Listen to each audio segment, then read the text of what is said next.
My parents kicked me out at 18 and said, "Be grateful we fed you." So I fed them something they couldn't swallow. On the morning of my 18th birthday, I woke up to my mom pouring cold water over my face. It's time to man up and move out. I sat up instantly and saw my stepdad standing by my stuff in the doorway. They've always been cruel, but I never expected this.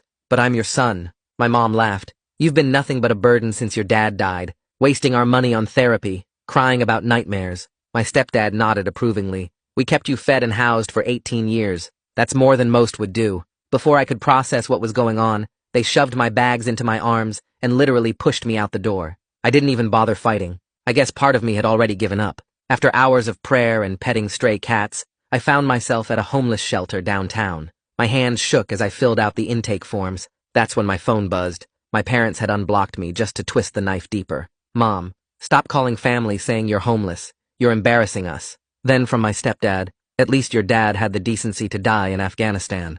Facepalm emoji. I lost it. Right there in that plastic chair, I just broke down sobbing. The counselor, this tired-looking woman, touched my shoulder. "Honey, what's wrong?" I showed her the texts. She was reading them when her eyes drifted down to my intake form. Her whole body went rigid. "Wait," her voice came out strange. "Michael Krzyzewski? Your father died in Afghanistan?" "Yeah," I managed. "When I was 6. She gripped the edge of her desk. "Did you ever see the body? Attend a burial?" I stared at her in disbelief. "Excuse me, James, did anyone from the military ever visit after? Check on you?" Not really. No, I don't know. Wait, why are you asking me this?" Her hands click-clacked on her Chromebook.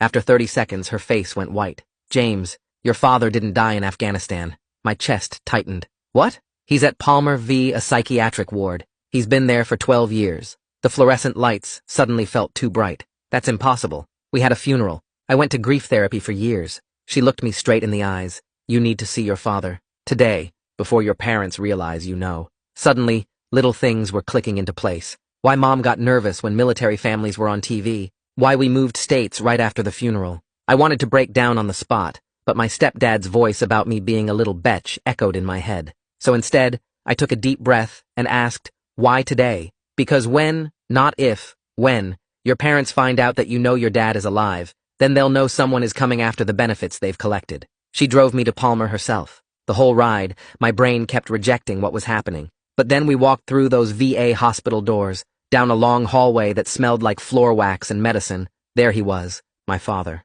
Not the stepdad who beat me, or my mom's other secret boyfriends who tried to win me over with vintage vinyls. My dad, who loved me. "Dad?" The word came out broken. He turned, and his whole face crumpled. "James? They told me I'd never see you again. They told me you hated me. I thought you were dead." I could barely